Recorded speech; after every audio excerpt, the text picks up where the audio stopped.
Good afternoon. Here we are with beef meatballs. Now, the recipe that I usually like to follow are stuffed Italian meatballs. I use these with my marinara sauce over pasta in a nice open-faced French loaf smothered with melted provolone for a lovely meatball sandwich.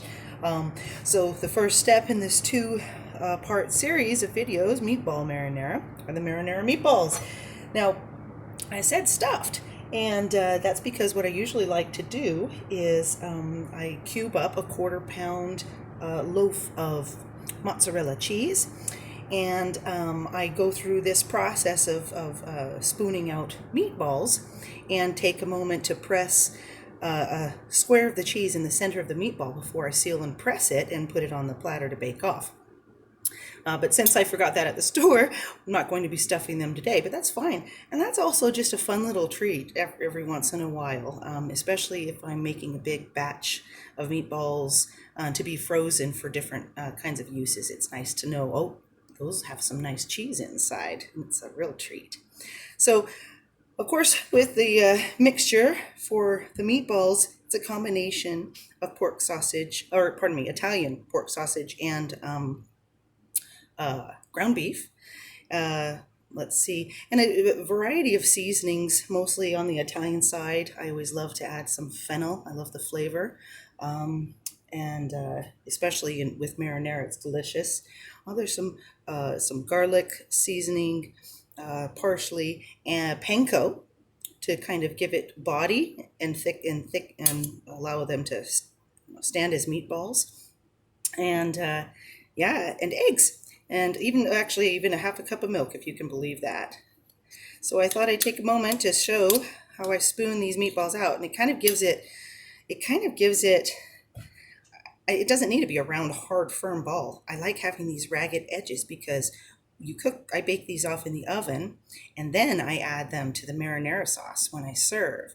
And what I find is when I heat them up with the marinara sauce or within there, all these little yummy bits kind of break off, and it thickens the sauce, making it just a little bit more meatier and feels a little bit more authentic to the roots, actually.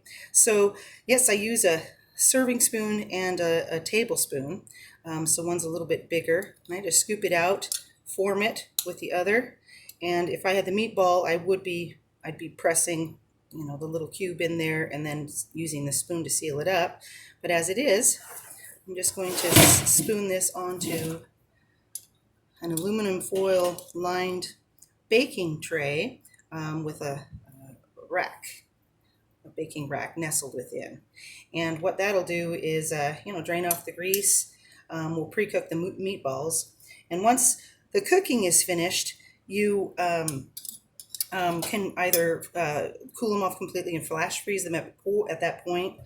Save them in some sealable storage container in the freezer for up to 3 months. Really, you could also just pop it right into the sauce. So that's what actually I'm doing right now. Is I'm going to get the sauce going after this and time it to where we get a little bit of fresh meatball tonight, and then I'm able to just kind of put some meatballs with marinara sauce in the freezer for a quick dinner later on. And this is some of the batch cooking that I really do pretty often as necessary, but this is definitely a family favorite, and I think it's relaxing.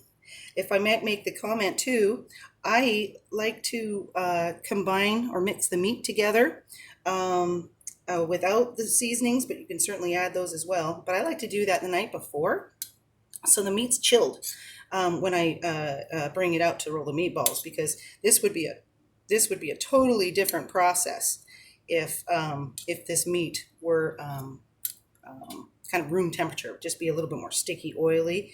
But since it's chilled, cold meat, it was cold to mix together, this makes a difference. So yeah, little combination of everything.